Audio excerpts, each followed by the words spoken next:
What's up, y'all? We are back. This is episode 17 of the Houston Astros Out of the Park Baseball 26 series. We're here, start of the playoffs here in 2031. I need to leave the ringer on my phone. I'm waiting for a call from my mechanic. So if you hear some ringing, I apologize. We finished 106-56, one game worse than last year. Admittedly, went on cruise control for most of the month of September.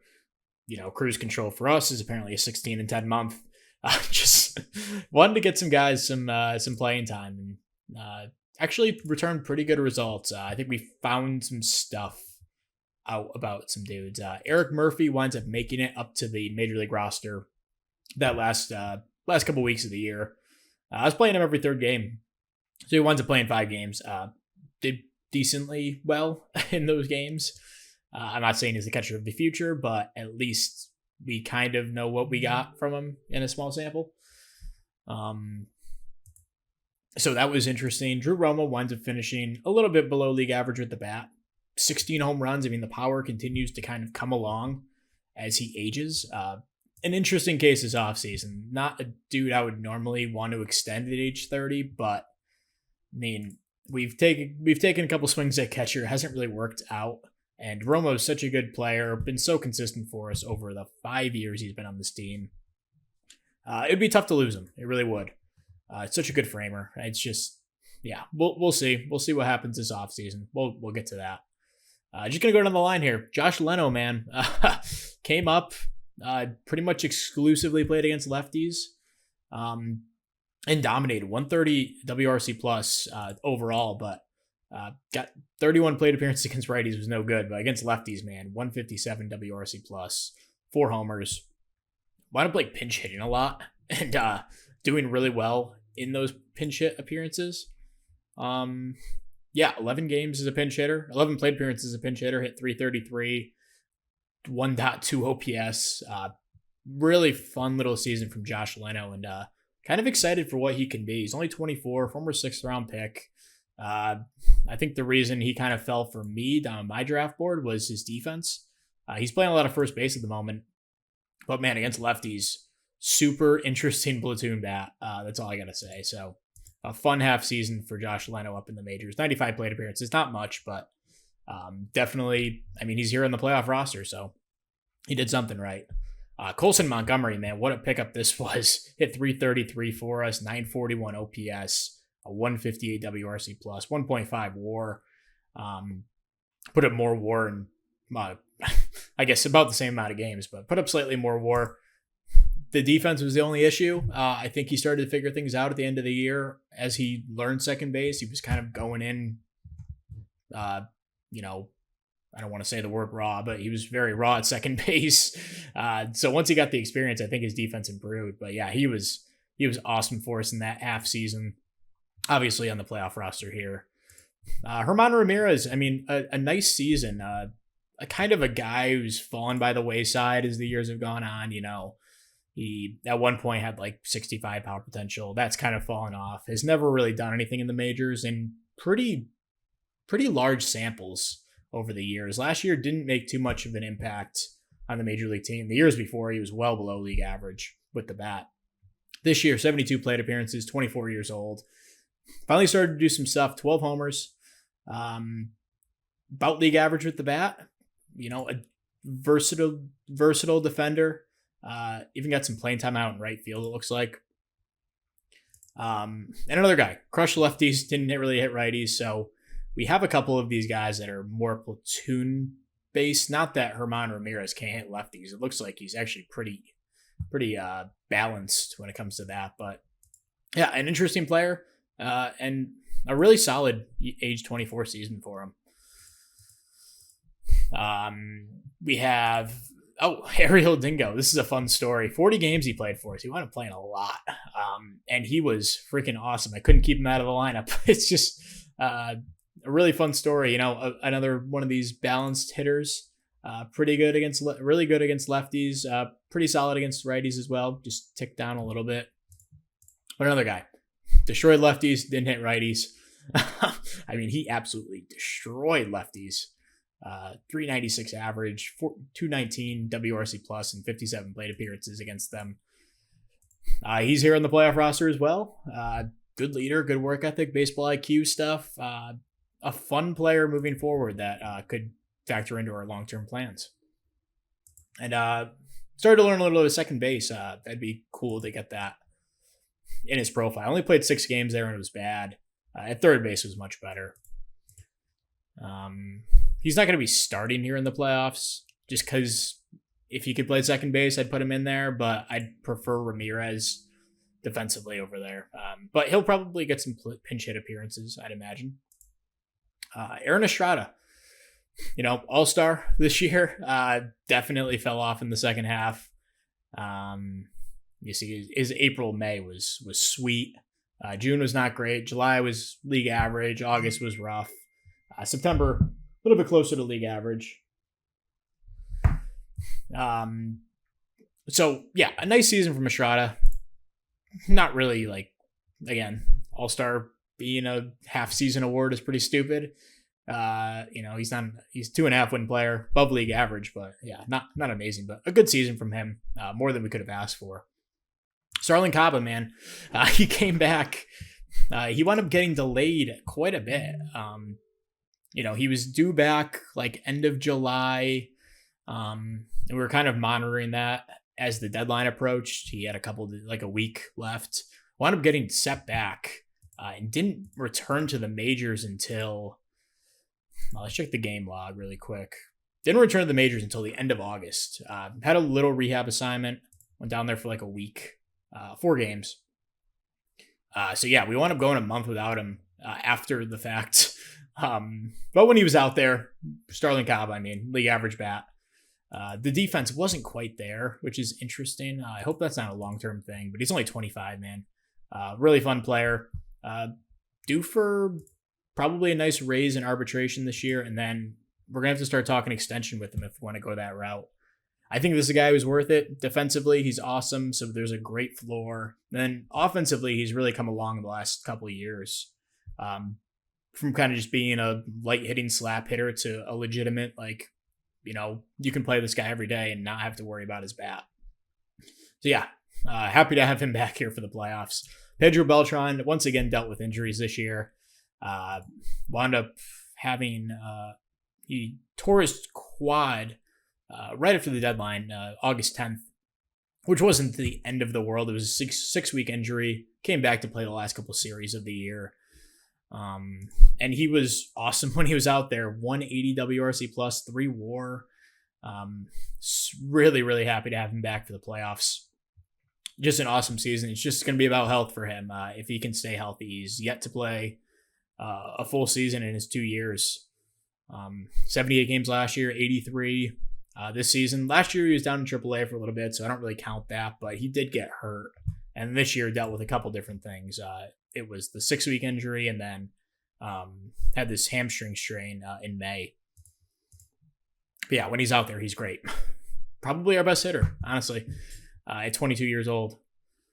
Jeff Huffins, really, really solid season. His first real taste of the majors. Made a couple brief appearances in the majors the previous 2 years. Didn't do too much with them, but this year, thrown into the fire is kind of I could call him a platoon guy, but he wound up playing a bunch against righties too. And it wasn't good against righties, but we just didn't have a ton of options. Against lefties, he was awesome though. 158 WRC plus.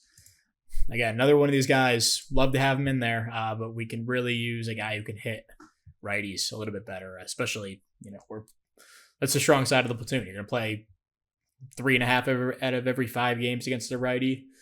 You kind of want a couple more of those guys. So Huffins, really good year. Overall, 116 WRC plus.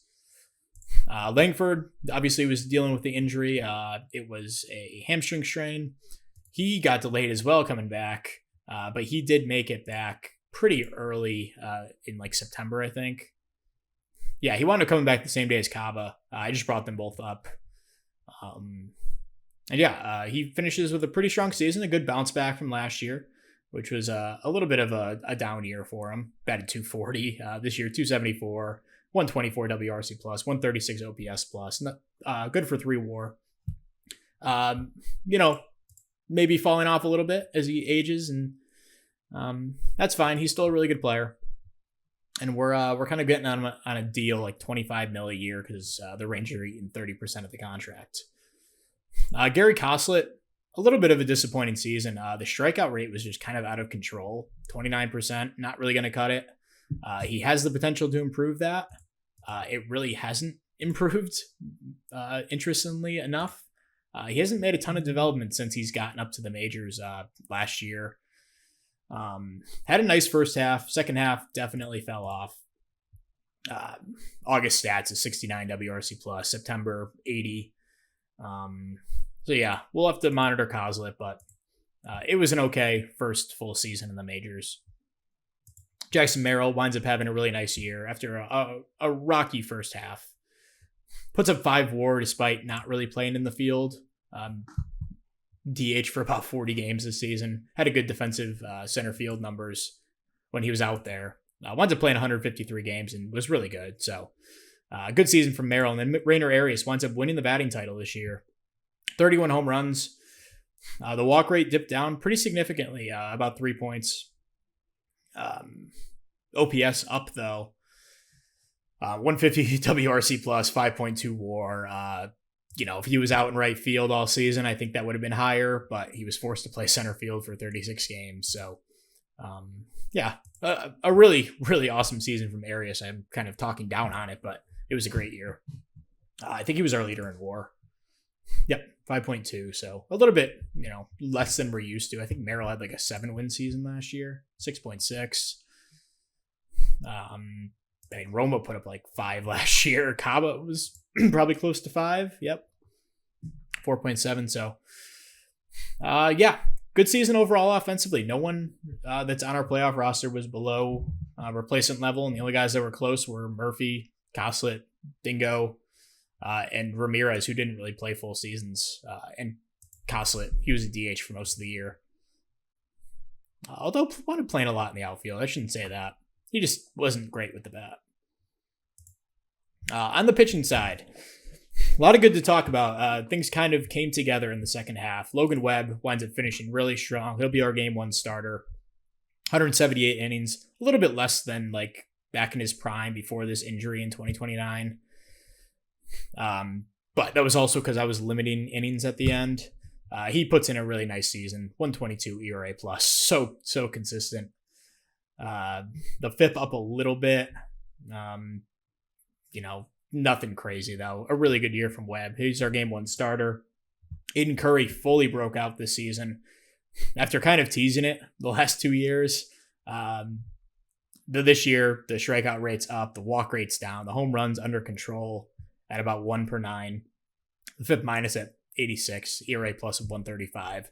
Threw 167 innings for us. He was awesome. Definitely our best overall pitcher throughout the year. I value Webb's innings a little bit more, but he was our best pitcher on a per inning basis. Ricky Bustamante, just kind of a really awesome season. I shouldn't talk down on it, but just kind of killed by a couple bad starts, like an 8-run, 3 2/3 right here, 5 runs in 4 2/3. Another 5 runs in 4 2/3. The beginning of the year wasn't amazing. Overall, so excited for what he can be. The walk rate, really good. Strikeout rate ticked up from last season in his small dose. Obviously a good, keeping the ball in the ballpark type of guy. Yeah, super excited for Bustamante's future. He'll be our game 3 starter. And then Tim Levette. What a year from him, man. He came into the year as our kind of long reliever, like 6th starter. Didn't really have a spot for him in the rotation. He winds up taking it when Uchida goes down. 81 FIP minus, 124 ERA plus. Awesome season from him. He just kind of kept getting better. August was awesome. September was really good. And he had a good start to the year as well as a reliever. So overall, as a starter on the year, 338 ERA, 82 FIP minus. That's really, more than you could ask for from a 4 starter.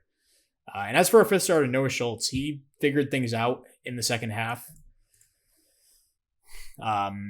He had a pretty rough go of it. April and June. May was good. July was solid, and then August was really good in 30 innings. September kind of fell apart for him, but not a huge deal. He's going to be coming out of the bullpen. Probably not going to be re-signing him this offseason, but I think we'll probably get a comp pick, I'd imagine. Yeah, this borderline. Yeah, a good season from fifth starter, no doubt. Maybe not what we were expecting, but still a good year. Ryan Kirkering, 61 innings, wound up saving 49 games. Was so much better in the second half after a pretty rocky first half. August was awesome. September, really good.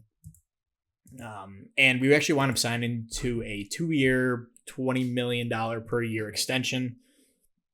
I kind of bought low when his value was kind of at its lowest. So we're basically giving him the Mason Miller contract.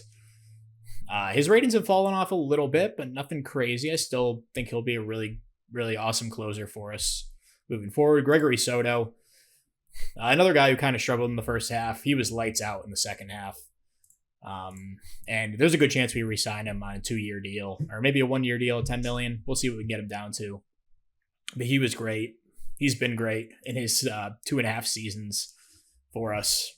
Not as good as last year. Last year was ridiculous. Then Zach Showalter picked him up in the offseason. What did we wind up giving up in that deal? It was Bill Lorenzo, who's pitching in high A for them, not looking like too much. Michael Tanez, who looks like he's now retired. And Jacob Melton, who I haven't checked in this season, was a league average hitter, really good defender. Yeah, it's a great year, although his ratings have fallen off a bit. That looks like it worked out for us, though. We got Showalter, who's controllable for the next few years and had a nice season. He'll be our 7th inning guy.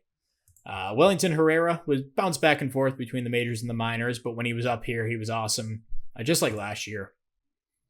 Danny Carpenter was lights out, wound up making a start at the end of the year. Pitched 2 innings for us in that start.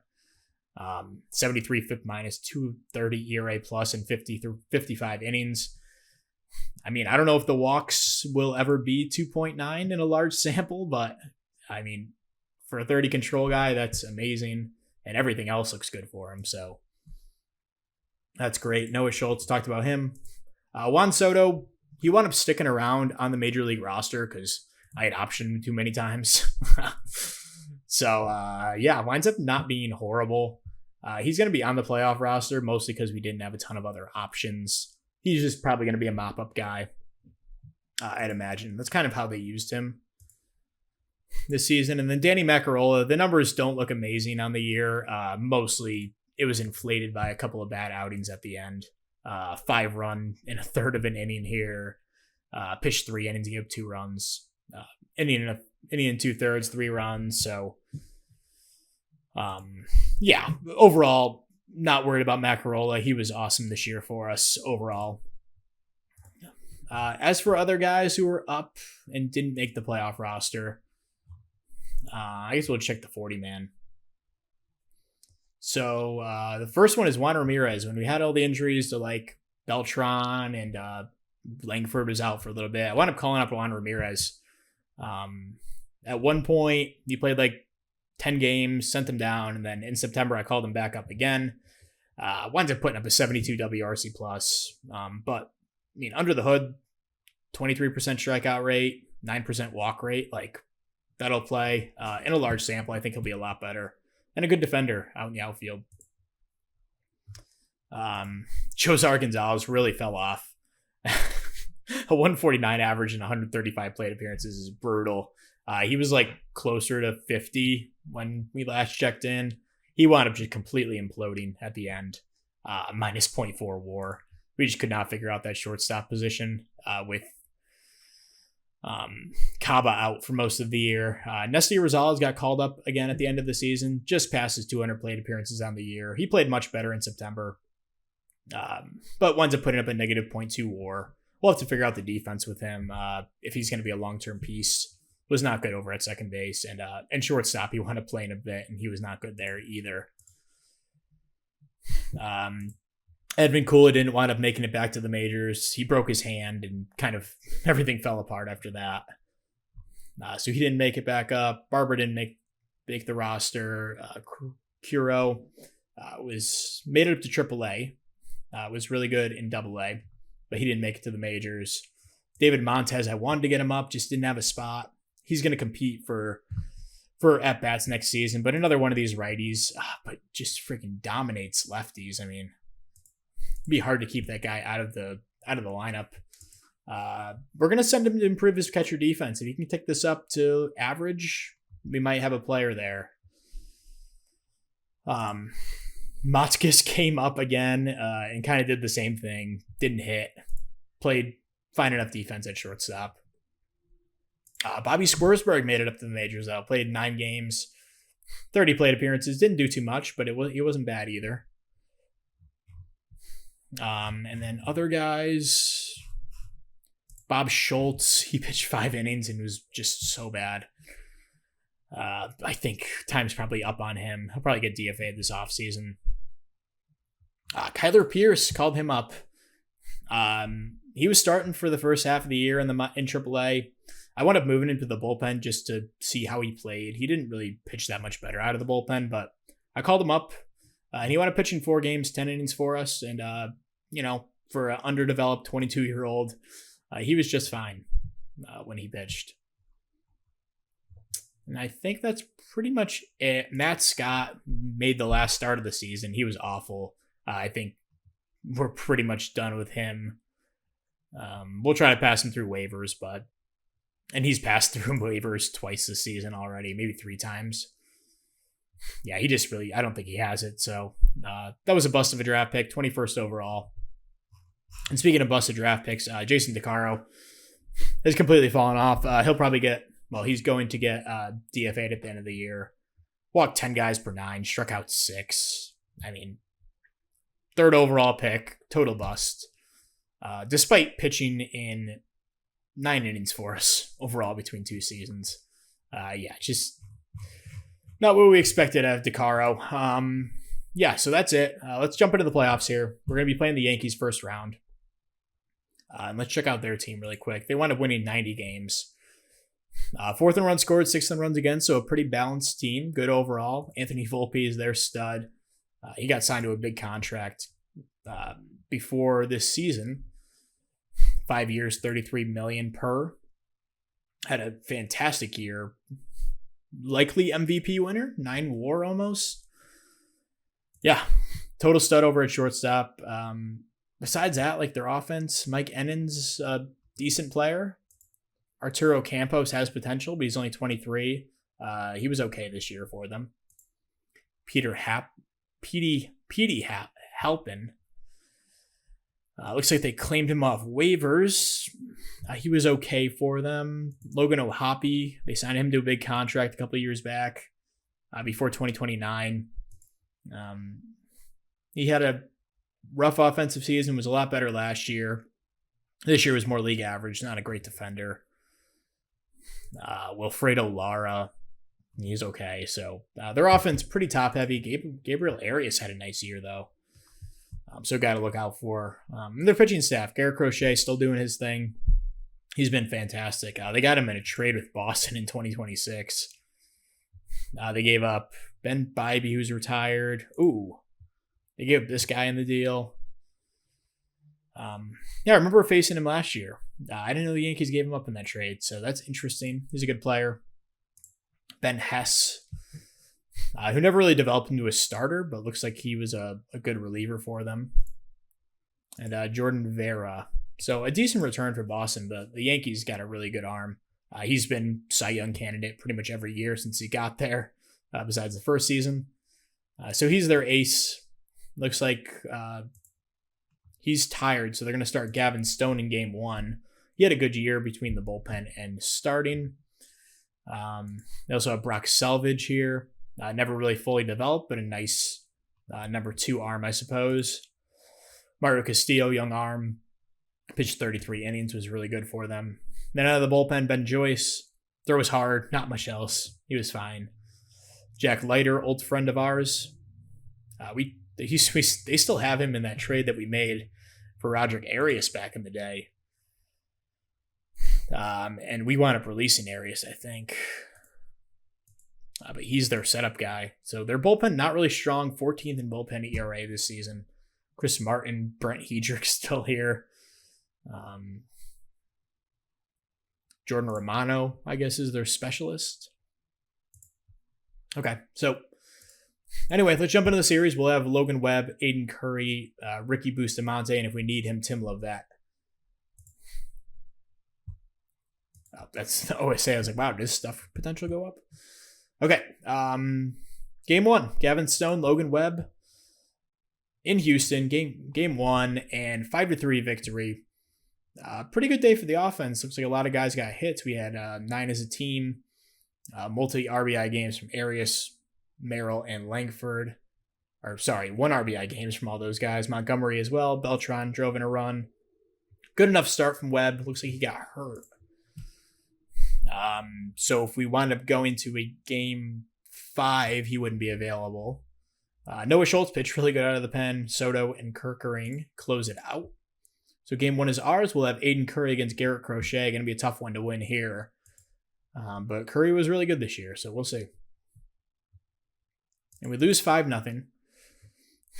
Crochet, Bender, and Lynn shut us down. Curry, not a good start. Carpenter and Showalter, good in relief, though. And not anything going offensively. A couple hits from Arias. 5 hits as a team. Not going to win many games like that. So, series tied, a game apiece. Going to New York for 2. We'll have Bustamante against Brett Salvage.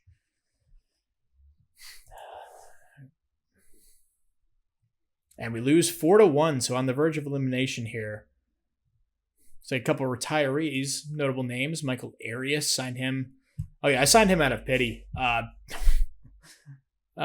Look at this 2030 season. I mean, pitch 1 game, 2 games, 2 games, 9 games, 1 game, 2 games, 1 game, 2 games. Between like 7 organizations, maybe more, 8 organizations in the 2030 season. And this year pitched for 3. I saw him in the free agent market. I was like, I'm just gonna sign him so he doesn't have to freaking keep moving around. And the same was true in like 2029. Tough. He never made an appearance, but he retires. Tucker Bybin, former 5th round pick, I think. 5th round pick back in 2025. Never really developed. Pitched pretty well this year, but was never really going to crack the major league roster. He retires at age 27. Ryan Kropel, he was like a 20th round pick? 19th round pick. Crazy how you look at these player cards and you kind of remember these guys. Andrew Carroll, I think it was a 13th round pick. No, he was an 8th round pick. He never made the majors either. He retires. Another notable retiree was Pablo Torres. He was on my 40-man roster, and I actually wound up pitching 11 innings for us, and he retired. So that's kind of tough. Nate Snead, he was a 2nd round pick, I think. 3rd round pick in 2025. He retires. He never really had a path to the majors. And Nick Peralta, a guy I kind of liked. We picked him back in 2026, an 8th round pick. He retires at age 27. A guy maybe could have cracked the major league roster. He was on my radar, but he retires. So anyway, back to this. We're down 2-1 in the series. We're going to have Tim Lovett against Mario Castillo. Lovett making his first playoff start. On the verge of elimination. Don't want to go down here in the ALDS, but we'll see what happens. We win 7-0, big game. Langford drives in 4, and Lovett, an awesome start. Macarola closes it down. We win a decisive game 4, and we will be back in Houston for a game 5. Logan Webb's good. He's back from his injury, so that's great. Didn't pitch badly before he went down with the injury last start, so we're going to go with him here, and it looks like Crochet will be going for them on normal rest. So battle of the aces, or in our case, number 2 starter. Uchida actually made good progress on his injury.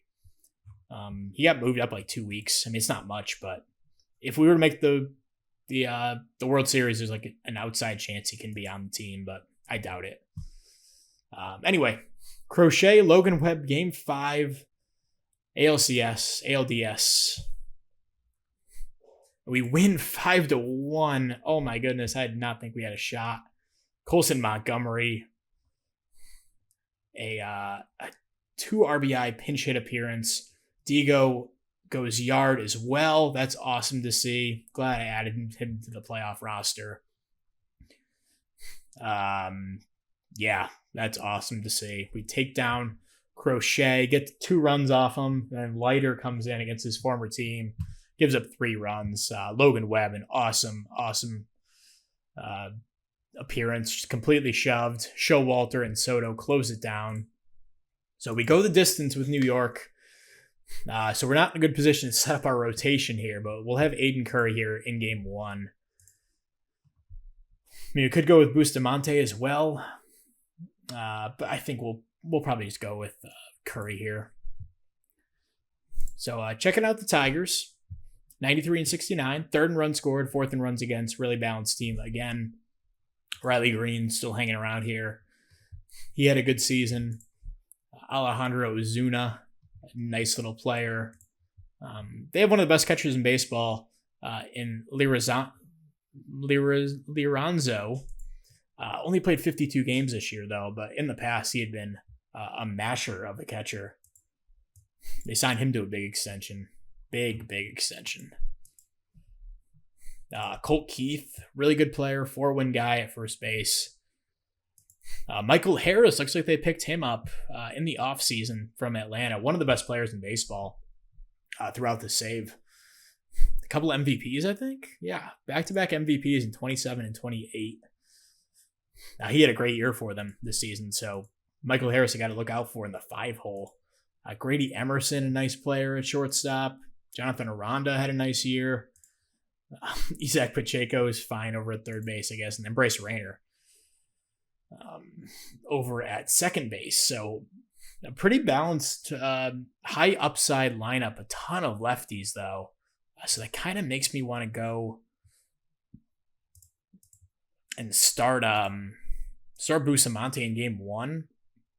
I might actually throw Schultz into the rotation over Lovett. Is Lovett like a splits guy? No, he's pretty balanced. But like, if they're gonna trot that lineup out there, I want Schultz starting the game. I think. I mean, it's nothing against Tim Lovett. I love him, and he's gonna pitch a high leverage role for us. But yeah, I think this is the way it will go. If they're gonna trot out freaking 8 lefties in their lineup, literally 8 lefties in their lineup, and they have 1 switch hitter. Do they have any like platoon guys? Nope, they're trotting out that lineup against lefties too. So let's play into their weaknesses. Okay, so in their rotation, they have Paul Chacon. So they got him in a trade with Minnesota. He was a Rule 5 pick by Minnesota. They traded him for a reliever and a catching prospect. Looked like those guys aren't amazing, but Chacon, their ace, he was great this year. Tariq Skubal still on this team. Started 16 games and was really good in them. Caden Charbrough, really good arm. And then Jackson Jobe, who never really developed, but still a quality number 4 starter. Yeah, 2nd in starters ERA. The rotation definitely a strength of theirs. The bullpen, 4th in ERA, but I don't really see any killers out here. Fuentes is fine. Turnquist is okay. Gilbert Diaz is fine. Reese Olson. Felix Bautista. Yeah. I'm not too scared of their bullpen. Looks like Kyle Bradish was on this team too. Zach Gallen. Yeah, I don't know how their bullpen finishes 4th, but anyway, we have the 2nd best bullpen ERA. But yeah, we're going to be a tough series here. I guess we can set up Webb to start maybe game 3. We'll go Bustamante here in game 1 against Paul Chacon. In Houston, game 1. Let's do it. We win 5-2. Jackson Merrill 3 hits. Jeff Huffins a couple hits as well. Starling Caba drives in 3 runs. Looks like he had a homer in the 9th a 3-run shot to give us a walk-off 3-run shot by Starling Caba, the late-hitting shortstop. I can't really disrespect him with that anymore. He's been a damn good hitter. Bustamante, a dominant start. Able to shut down this dangerous Detroit lineup. And then Soto and Kerkering close it out. So big win in game 1. Tariq Skubal against Noah Schultz making his first playoff start. And we win 6-1. That strategy worked out very well for us. Estrada, 3 RBIs in this one. Caba drove in a couple more. That's awesome, man. He might win a series MVP if we take this. Noah Schultz, an awesome start. 11 Ks, 1 hit. And then Juan Soto comes in for 2 1/3 and shuts them down. And Tim Levette closes it down. So a huge game 2 win. We will go to Detroit for 3. We'll have Webb, Curry, and Bustamante in these ones. So a couple righties. Hopefully they can shut down the Tigers' order just like Bustamante and Schultz did. So game 1 in Detroit, or game 3 in Detroit, 2-0 series lead. 7-3 victory, so we're up 3-0. Langford drives in another 4 runs. Beltran had 3 hits in this one. Webb, another dominant start. Carpenter and Kerkering finished the game. Huge game 3 victory.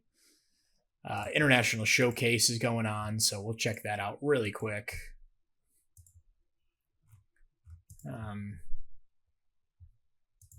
Could add this guy, I suppose. Herrera I like, although the arm's not really there, but defense the easiest thing to work on, I'd say. This guy's not horrible. We can invite him to the training. Good first baseman, but not really in the market for that. Padilla, a nice defender.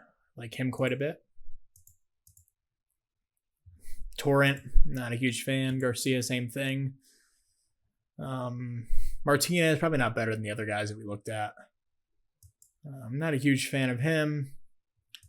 Rayoso, not horrible. Got some defensive potential. Relief prospect, reliever. Bobby Hernandez might be a 2-pitch guy.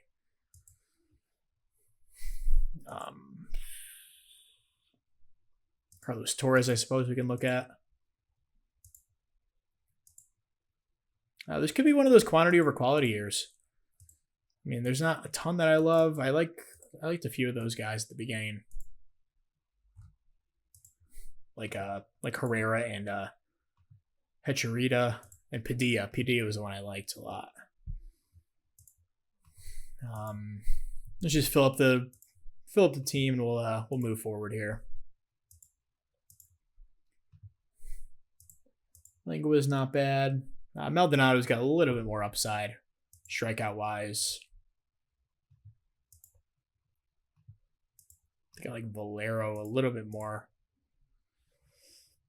Ayala, side armor, he's not bad. I think we probably have one more spot. Let's go with one of these arms. Let's go with this. Let's go with this guy. Oh, we're full anyway. Okay, never mind. We'll run the practice. Okay, so game 4, looking for the sweep. Jackson Jobe, Aiden Curry. Curry wasn't great in his first start of the postseason, so he'll look to improve on this one. We lose 10-3. Yikes.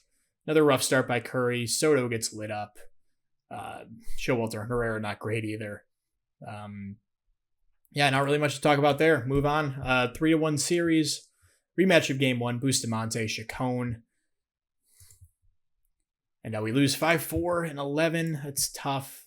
Beltran gets hurt. And he'll have to play through it. Sorry, dude.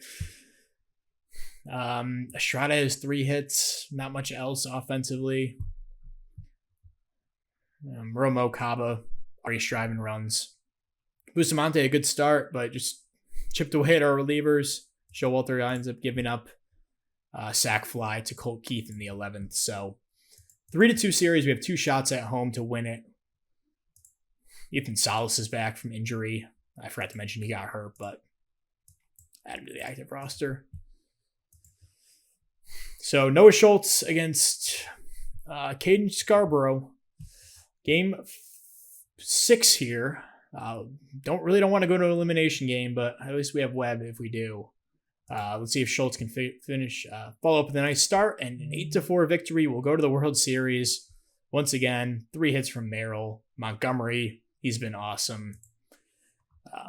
2 hits for him, 2 RBIs. Drew Romo drives in 4 runs. Noah Schultz, a solid enough start. Levet, Soto, and Showalter close it out. Looks like a home run from Merrill and Romo in this one. Triple by Montgomery. And Huffins had a double. Looks like Josh Leno also had a pinch hit as well. Okay, so we will face the Pirates, who... Did we face the Pirates last year as well? I know they're a really good team. They have Connor Griffin, who's a total stud, who I would love to get on the team, but I don't know if that'll ever happen. Still got Paul Skeens here. Perez, a nice player. Rodriguez, pretty good. River Ryan, not bad. First and runs against. A good bullpen as well. Carlos Mateo, really good reliever. Zach Wheeler, still a player here at age 41. Looks like he didn't even make an appearance in the majors in the regular season, but has been pretty good in the postseason. Jared Jones looks like he's moved to the bullpen the last couple of years. Solamento, Lee's okay. Not a crazy good bullpen though. Then they're hitting Nick York, still on the team. Samuel Munoz, he's okay, I guess. Connor Griffin, obviously a stud. Tony Blanco, big power bat, but also a strikeout threat. Edward Floriento, nice player. Axel Plaz, good defensive catcher, I guess. Brady Ebel. Jacob Wilson hasn't really amounted to much. Definitely not what he was in real life. And Kaner Delgado. So, yeah, not a scary offense outside of Griffin. Maybe Blanco can run into one. But their pitching staff pretty good. 94 win team. And we can set our rotation. Bustamante will be good for game 2. I don't even know if I want to give a Curry a start. I think I'd rather go Schultz based on what Curry's given us in 2 starts. Although I don't know, they're pretty righty heavy lineup. I'll limit Curry to 90 pitches. How about 85?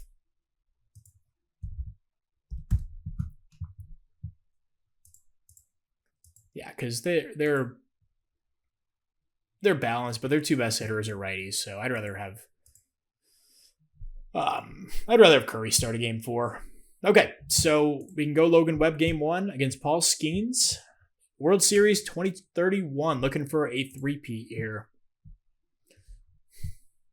And a 5-4 victory, a walk-off 2-run single by Langford after they took the lead in the top of the 11th.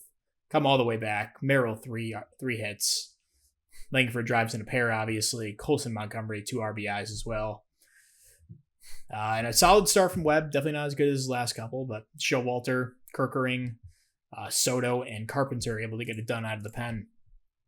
Then they will have Perez against Bustamante game 2, also in Houston. We win 3-1, take a 2-0 series lead. Langford, a couple more hits. I didn't even check who won series MVP last time. And it was a Jackson Merrill wins ALCS MVP if you're interested. So yeah, Bustamante, awesome once again. Showalter, Kerkering, great out of the bullpen. Yeah, 3-1 victory in game 2. So we take a 2-0 series lead. We'll go to Pittsburgh for 3.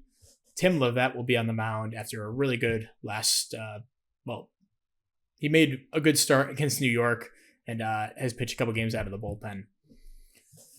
So Rodriguez against Levet, game 3 in Pittsburgh. We lose 2-0. Not much offensively against Rodriguez. Levet and Soto do a good job on the pitching end, but looks like we get 3 hit in this one. Rough offensive game. So game 4, looking to shake that one off. Aiden Curry against River Ryan.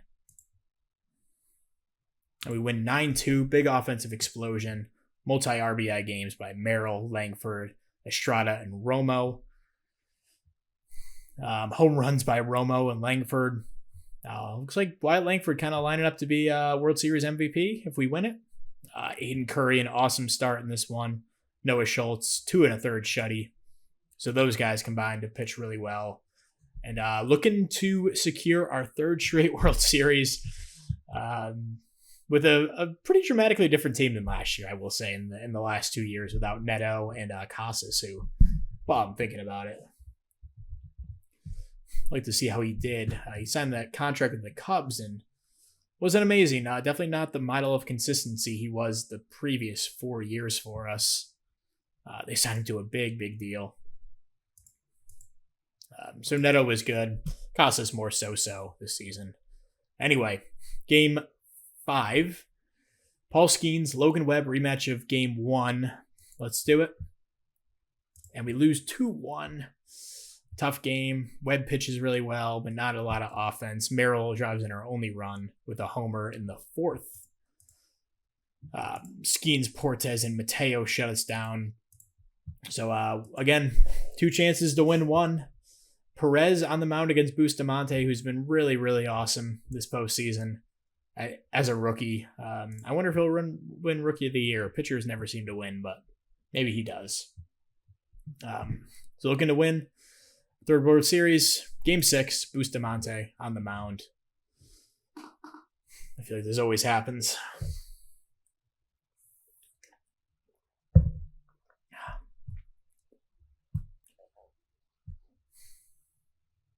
And we take down the Pirates.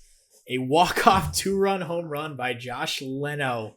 Of all guys, a pinch hit appearance. I was talking about how good he was in pinch hit appearances this year.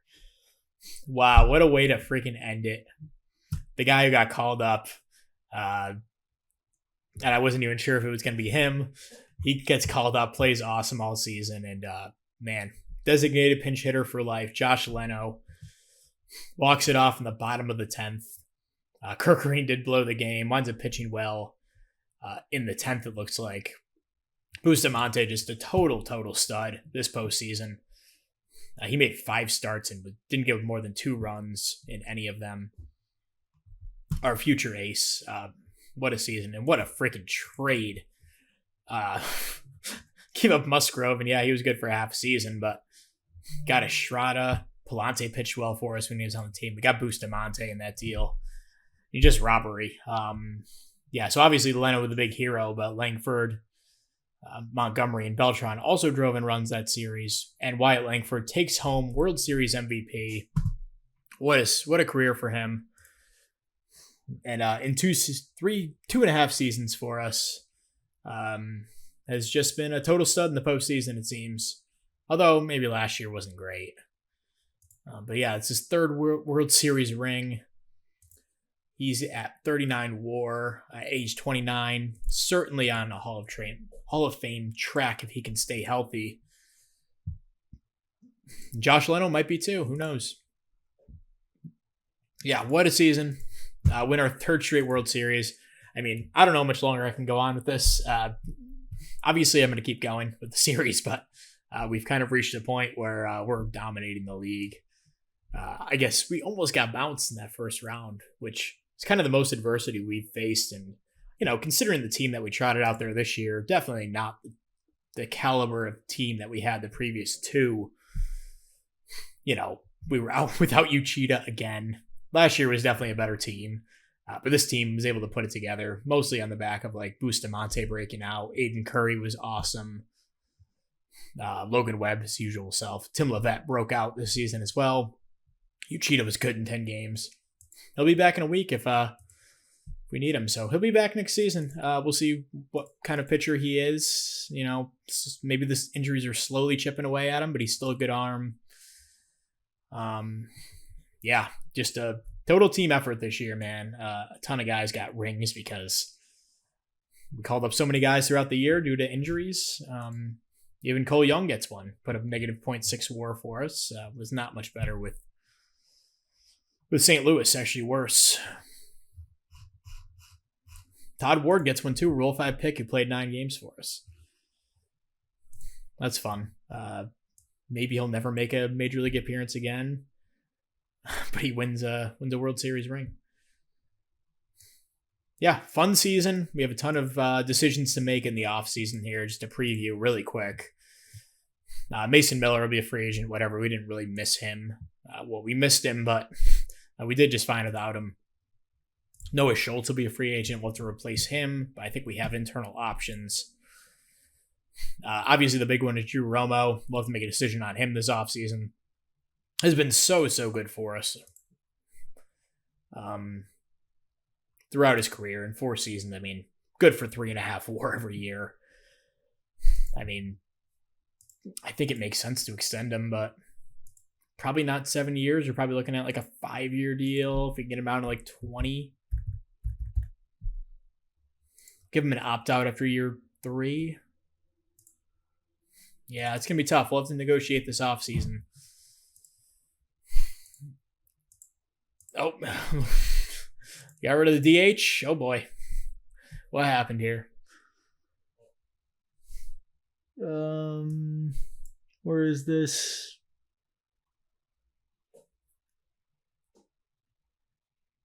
Oh, breaking news. Okay. No, it's not it. Where the heck is the news? Should have popped up. Am I missing this?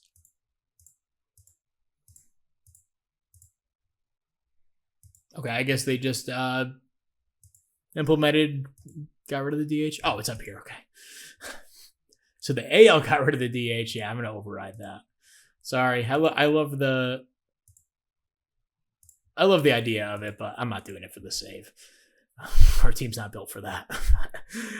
Anyway, that'll be it for here in episode 17, third straight World Series. We'll try to 4-peat. I don't know if that's ever been done. Maybe like the 60s Yankees, maybe. Just out of curiosity, I'm going to check that. I feel like they might have had a 4-peat in there. Oh, yeah. Well, okay, 36 Yankees, whatever. They had a 5-peat here in the 50s. 60s, they only had 2. So, 49 to 54, they had 5 in a row.